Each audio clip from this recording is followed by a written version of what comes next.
Okay, cool. So, hey guys, today we're going to be interviewing Jeff Tennery from Moonlighting Marketplace. Really interesting guy, inspiring story. And I think that a lot of you are going to get a lot of value from what he has to say today. So, Jeff, I wanted you to kind of go over who you are, what you're doing at Moonlighting, and just going over a brief intro on that. Yeah. So I'm Jeff Tennery. I'm the founder and CEO of Moonlighting. And Moonlighting is this wonderful platform that really is designed to be about people trying to find work and promote themselves in front of a large audience so that they can get hired. So people call it a freelance platform, an entrepreneur's platform for people looking to start businesses.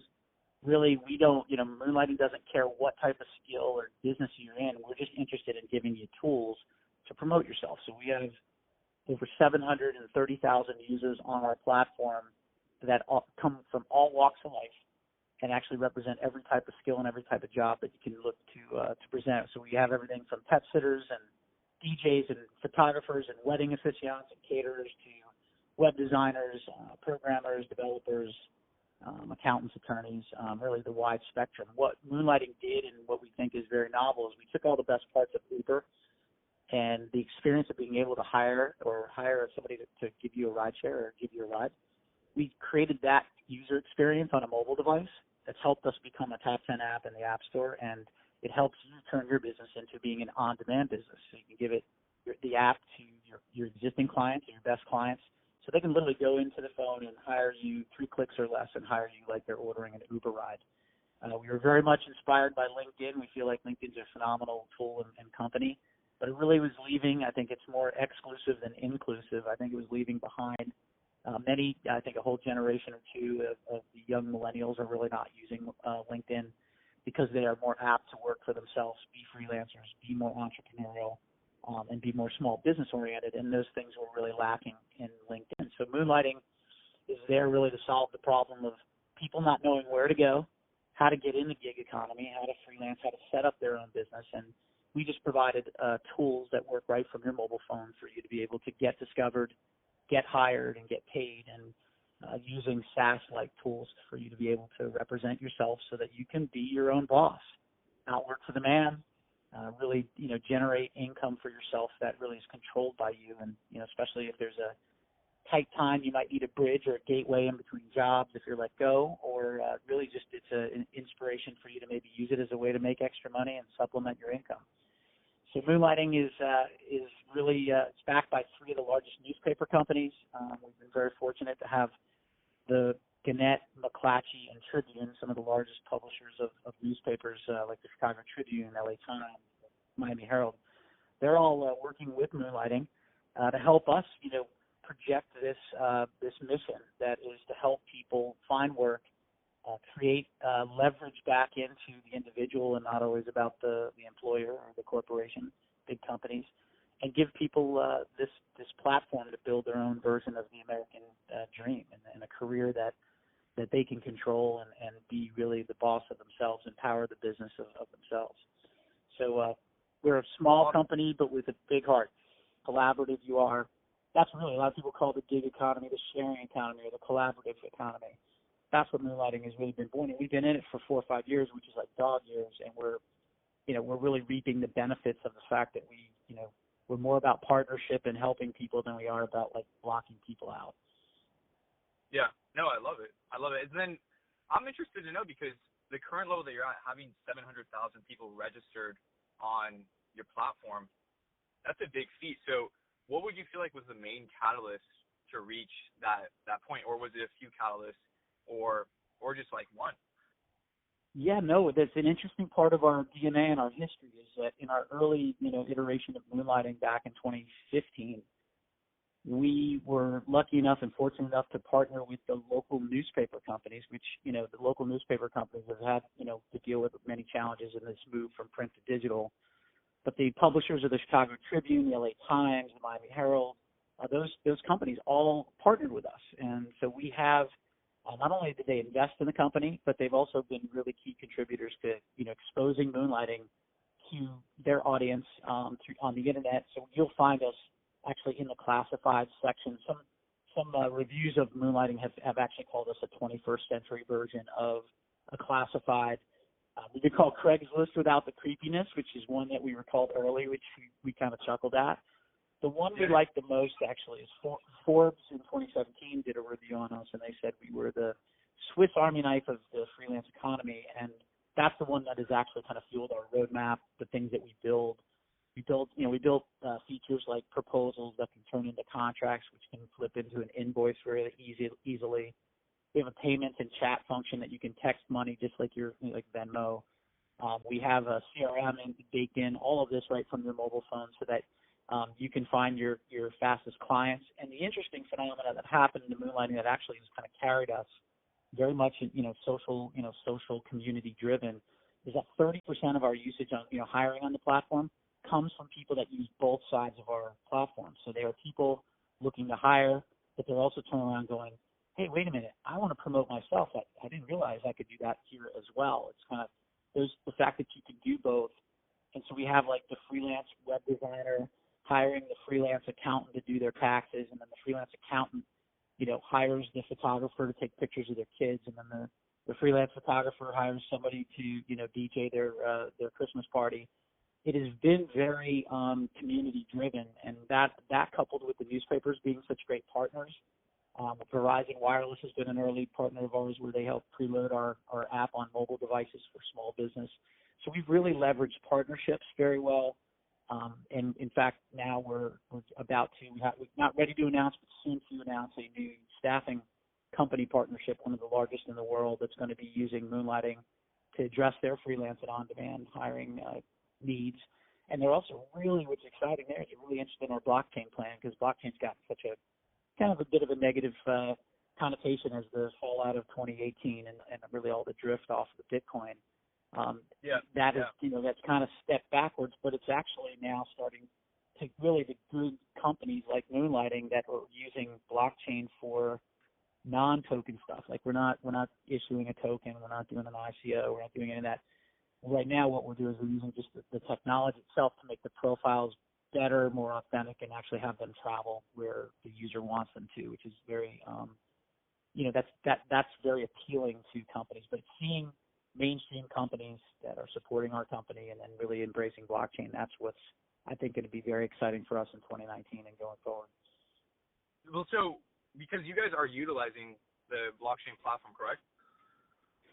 Yeah, part of our, we just announced a recent partnership with a great company by the name of Block One. They have a venture arm called EOS GC. They publish the fourth or fifth largest cryptocurrency in the world right now. It's called EOS. And they've been talking to us for about a year. They really looked very carefully and closely at us, and they wanted to invest. They're leading a new round of financing for us.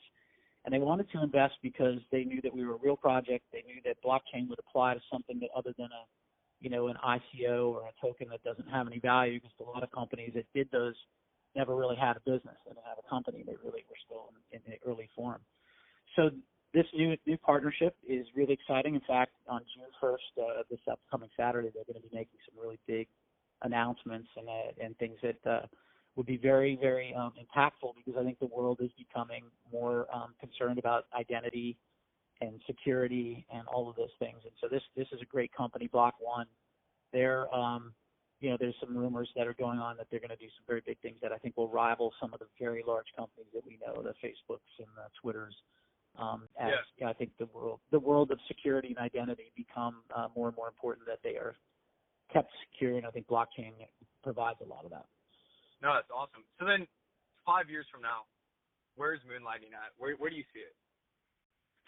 Yeah, I think 5 years from now I will be 56, and my goal is that Moonlighting is in the same lexicon. When you think of rideshare, you think of Uber, right? You think of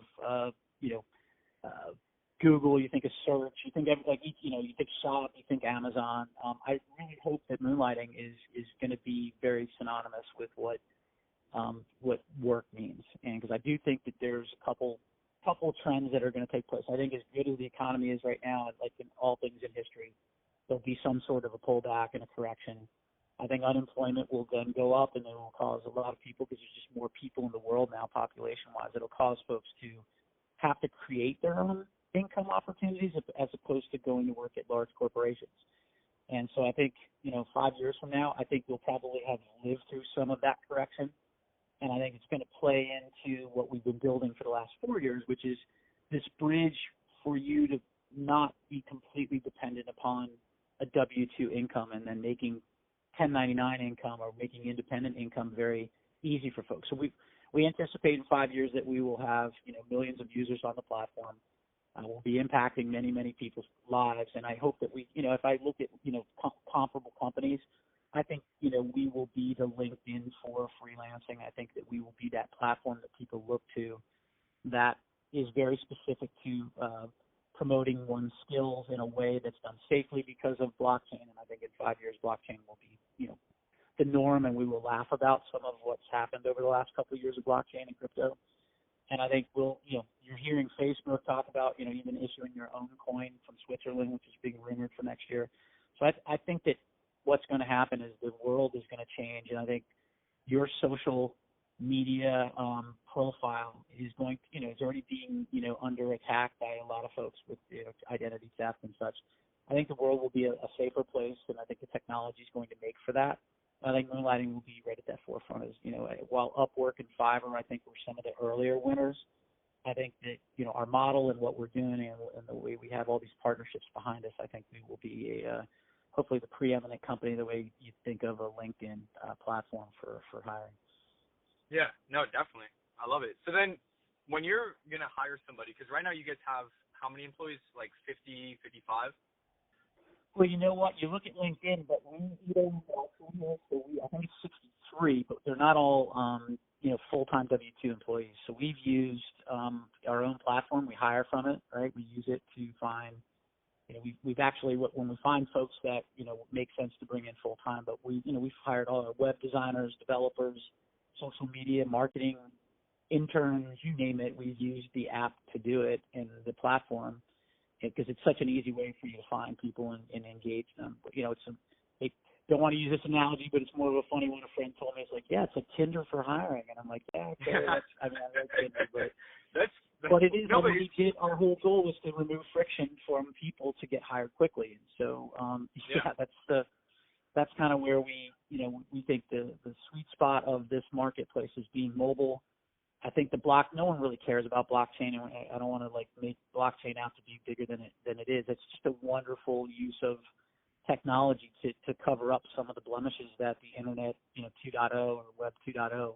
This is a world where we have to evolve security, and we got to evolve openness, and we got to let people really control their data. And I think that's where Google, Facebook, and some of the other larger companies, it's going to be interesting, right? I mean, Apple's the ultimate walled garden, right? So I think it's going to be interesting to see how that evolves. I think millennials and Gen Z are going to, like yourself, are going to demand those sort of things from the products and services and the places you conduct business. And so I think that's the exciting thing. And Moonlighting being kind of in this position, early stage of Web 3.0, is super exciting. And I think that's what we have to look forward to here over the next 5 years. No, I love it. Okay, so then what's your morning/night routine? Like when you get up first thing in the morning, what is the first thing that you put yourself to do? And then also at night, what is the routine like? Well, you know what? It's funny. I've been in mobile for 30 years, and I used to laugh back when BlackBerries were pretty, because I've seen every iteration of mobile through the years. So I used to laugh at people who, used to call it crackberry because you were addicted to crack. Yeah. And I used to laugh at people because I was always like, yeah, I have no problem putting my phone down and putting email down, because I was like big email, right? Email was a big deal. Yeah. I would say that, I'm still a little married to my phone. We've gone through, growth and all sorts of things, raising money. You have to be on all the time. So I try to put the phone away, but in the morning, I'm a father of 5. A lot of my kids are growing now, but I'd say just routine-wise over the last, 5 years, is a lot to do with the family. So got to put family first. I still have an 11-year-old that still kind of keeps me youthful, and then all the rest of them are 16, 19, 21, and 23. So I get up, I deal with a golden retriever, and we've got, and dogs, and then I always, kind of hate to say it, reach for the phone, make sure Moonlight has become quite global. Lots of interest that we're getting in overseas, which is, causing me to it's kind of like a 24-hour cycle, especially when you add Asia to the mix. Yeah. And I think the other piece of it too is I try to get a run in every day. I wish I could say I'm in better shape. I think entrepreneurs can accept the fact that there's sometimes you can't get the workout in. And then I'm off to the races. I'm a bit of a workaholic in that respect, but I always try to find time for the family. And at night, I'd say getting time with putting kids to sleep brings levity to your life and really kind of family focused. So when you're a father of 5 and you're starting a company and you kind of build it to be a $1 billion plus company, people look at you strange, like, what are you thinking? And then, my biggest motivating factor is I have more education bills than most people do because I've got 5 kids. So keeping me on my toes. No, definitely. So then to go back to the employee thing, when you're about to hire somebody, whether from your own platform or as a W-2 employee, what is the main thing that you're looking for in them? I would say we definitely lean more towards people that have at least a basic knowledge of digital and technology and the IT background and such. So that's a bit of a bias we have, but I think given the space we're in, it makes sense. I've managed the culture of the company at Moonlighting to be fairly open, just like we wanted. Interesting. We've always wanted to be an open platform. Now we're actually starting to do it, and yes, the blockchain piece gives us a chance to make it happen, but we have been a very, I forget which company, I think it might have been Netflix or one of the companies that uses the no asshole rule. That's one that we hold very carefully. We make sure that everyone has a voice in actually seeing a candidate to come through and making sure they can fit in culturally. So culturally means that, you have to create a culture that is accountable, but we also believe, and we also have interesting policies at Moonlighting. So we have a pro-moonlighting policy. So many companies are anti-moonlighting, right? Like, I've got you, and this is the other, thesis that I have about, I want to write a book. I have a bunch of pages drafted called The 41st Hour. And the 41st hour is around the work week. And at the 41st hour of each week, in my opinion, you shouldn't be doing anything other than for yourself because most people are paying you salary. Most companies want you to work more than 40 hours, but they don't pay you overtime. And a lot of them will also say, well, yeah, but you'll get a bigger bonus at the end of the year, or get a bigger commission check. And a lot of times, really the 41st hour commensurate to what you do is never fair. It's always more corporation. Yeah, my theory is that I think everyone in the world should be moonlighting. I think everyone should have a diversified portfolio, should have some income coming in that is non-investment, that is based on their work. And so that, I don't believe people should be working 70, 80 hours for one company. So at Moonlighting, we promote moonlighting. You should go do different things and have different interests. And we have some of our employees are they'll take advantage even of using the platform. They'll design stuff, because they're great designers, or they'll go walk a dog because they love pets, music, you name it, writing, copywriting. So we're pro-moonlighting, right? Can't have a company named Moonlighting and not be accepting of that. And I think the other one is we don't have a vacation policy. And we don't have a vacation policy because our rule is you take whatever time you need to be with your family and do the things that you need to do, and things work out in the wash, right? So a lot of remote working and all the trends you're seeing in the employment workforce. But I do believe that every single person should be moonlighting. There should never be a anti-moonlighting clause in a contract you sign. Only thing I do say is, you got to make sure wherever you are working full time that you make sure you do right by them and deliver what you should be doing, but also don't steal their IP or leverage any assets they have. I obviously against those things, but moonlighting, as long as you're not, encroaching on your employer's, assets or IP, then you should absolutely be doing it, and no one should say anything about it because, leverage needs to get back in the hands of the worker, and that hasn't always been the case, through this corporate revolution the last 50 years. No, definitely. So then, to kind of wrap it all up, what's one piece of advice that you would give to anybody listening to this that's just starting out in entrepreneurship? They have an idea, they want to do something, they want to get out into the marketplace. What's one piece of advice that you feel like would really, do them justice?